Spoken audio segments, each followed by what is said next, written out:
Bismillahirrahmanirrahim. Assalamualaikum warahmatullahi wabarakatuh.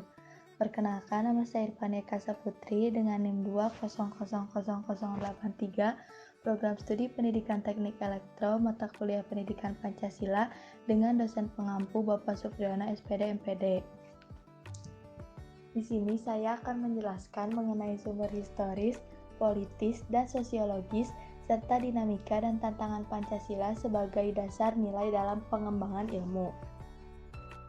Yang pertama, ada sumber historis Pancasila sebagai dasar pengembangan ilmu di Indonesia dapat ditelusuri dalam dokumen negara, yaitu Pembukaan Undang-Undang Dasar 1945 alinea keempat yang terdapat kata mencerdaskan kehidupan bangsa.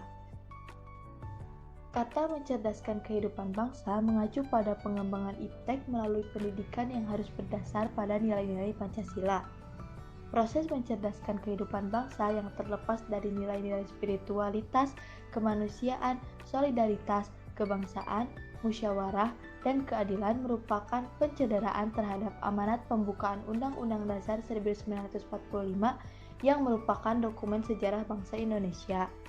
Yang kedua, ada sumber politis Pancasila sebagai dasar nilai pengembangan ilmu. Pada masa Orde Lama, Pancasila diletakkan sebagai dasar nilai pengembangan atau orientasi ilmu. Dengan demikian, Pancasila sebagai dasar nilai pengembangan ilmu pada zaman Orde Lama belum secara eksplisit dikemukakan, tetapi oleh Soekarno dikaitkan langsung dengan dimensi kemanusiaan dan hubungan antara ilmu dan amal. Pada zaman Orde Baru, meskipun Pancasila ditetapkan sebagai satu-satunya asas organisasi politik dan kemasyarakatan, tetapi penegasan tentang Pancasila sebagai dasar nilai pengembangan ilmu di Indonesia belum diungkapkan secara tegas.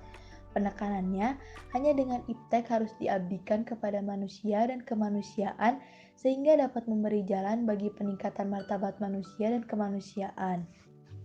Pada era reformasi, Habibie dalam pidato tanggal 1 Juni 2011 menegaskan bahwa penjabaran Pancasila sebagai dasar nilai dalam berbagai kebijakan penyelenggaraan negara merupakan suatu upaya untuk mengaktualisasikan Pancasila dalam kehidupan. Yang ketiga, ada sumber sosiologis Pancasila sebagai dasar nilai pengembangan iptek dapat ditemukan pada sikap masyarakat yang sangat memperhatikan dimensi ketuhanan dan kemanusiaan, sehingga manakala iptek tidak sejalan dengan nilai ketuhanan dan kemanusiaan, biasanya terjadi penolakan. Selanjutnya, ada dinamika Pancasila sebagai dasar nilai pengembangan ilmu. Yang pertama, belum dibicarakan secara eksplisit oleh para penyelenggara sejak Orde Lama sampai era reformasi. Para penyelenggara negara pada umumnya hanya menyinggung masalah pentingnya keterkaitan antara pengembangan ilmu dan dimensi kemanusiaan. Yang kedua, kajian tentang Pancasila sebagai dasar nilai pengembangan ilmu baru mendapat perhatian yang lebih khusus dan eksplisit oleh kaum intelektual di beberapa perguruan tinggi, khususnya Universitas Gadjah Mada yang menyelenggarakan seminar nasional tentang Pancasila sebagai pengembangan ilmu pada tahun 1987. Yang ketiga, pada kurun waktu akhir-akhir ini, belum ada lagi suatu upaya untuk mengaktualisasikan nilai-nilai Pancasila dalam kaitan dengan pengembangan iptek di Indonesia. Selanjutnya, ada tantangan Pancasila sebagai dasar nilai pengembangan ilmu. Yang pertama, kapitalisme yang menguasai perekonomian dunia. Akibatnya, ruang bagi penerapan nilai-nilai Pancasila sebagai dasar pengembangan ilmu menjadi sangat terbatas. Yang kedua, globalisasi yang menyebabkan lemahnya daya saing bangsa Indonesia dalam pengembangan iptek.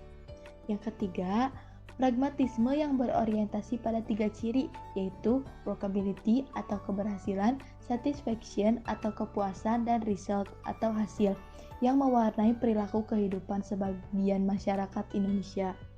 Yang keempat, konsumerisme menyebabkan negara Indonesia menjadi pasar bagi produk teknologi negara lain yang lebih maju ipteknya.